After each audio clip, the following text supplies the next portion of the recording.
So for me, the big thing about West Ham's current shape is that it's fluid. We're looking at a shape here that can transition from 5-4-1 defensively to really getting those wing backs into that attacking area, exploiting the size of Soucek and Antonio, and really allowing us to move forward without feeling like we've got everyone to cover. Everyone knows their roles, and it really plays to everyone's strength.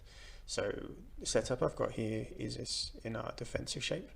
That 5-4-1 is really sound defensively. It covers for Cresswell Masuaku's defensive issues, but also really relies on the work rate of people like Fornals and Bowen. This is probably why David Moyes really didn't want Anderson in this area. Fornals just adds so much defensively here at this number 10 that Anderson just wasn't going to do.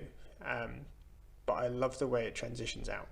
So you'll see this quite often, maybe not this weekend against City, but in the other matches where we've won the ball back and suddenly the shape shifts.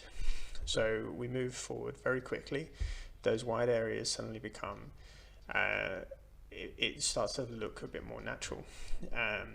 Fornals and Bowen hit the touchline around the halfway point, offering that width, and the wing backs move forward. Here the ball tends to go wide quite quickly to really exploit that space, and it just allows us that quite simple shape. Here Kufau is usually in this position, can go back into Balbuena or Diop, you can go forward to Bowen, you can go inside to Soucek. There's a lot of options, there's always a pass available, and that really helps because throughout the team we're not the best passers, so this shape is really helping us move out. Then as we move forward again, we start to see a little bit of lopsidedness. Fornals is far more of a central player. Bowen is a natural winger. I mean, he comes inside to use his left foot, but he sticks to that touchline a bit more, and he really attacks the corner of the box very well. Fornals likes to attack it front on.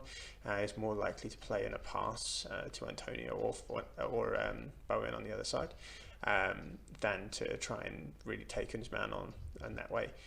But that occupies the defence. Suddenly we're looking at attacking force despite being 9 men behind the ball, or 10 men behind the ball 30 seconds earlier. The ball tends to come inside. Here going to Soucek, and from there the wing backs really come into their own. Kufau slightly more defensive, covering for Bowen's attacking, whereas Masuaku is the width on the left hand side. He's been on that far point most often, and he acts as a winger at this time.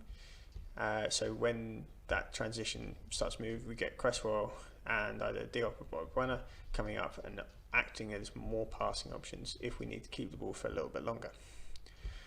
In this situation, it goes round to Cresswell, who has been much better in this left centre back position than he has been as a out and out left back. And as Soucek leaves the ball off to a defender here, this is where he really comes into his own. He's not taking it past many people, he's very strong on the ball, but he doesn't have too much in terms of dribbling. But what he adds is this late man run. We haven't had it for a while. Someone who really knows how to get into the box at a dangerous time, and he will be arriving just as these wide men get the ball. So here it goes round to Masuaku, and you can see here this number 8 Soucek is suddenly in the same kind of position as Antonio or Fornals, and they really add to the game. This structure from this point offers us a lot of attacking options, but it also doesn't leave us stranded at the back. Declan Rice is here in the middle. He picks up anything that comes out loose. It allows him to attack the ball as well, because he knows that if he attacks and misses, there's still 3 defenders behind him. And it also means if the ball comes back into this position, let's say the cross is blocked, and if Cresswell then decides that he wants to push up into that position, Rice then drops back. It's a very simple position. It allows us so much defensive and attacking fluidity that Moyes really does trust his players in this. They all have defined roles. There's nothing too much for each of them to think about, but when combined, it really allows us to turn defence into attack quickly, but also cover our defensive frailties on that left-hand side.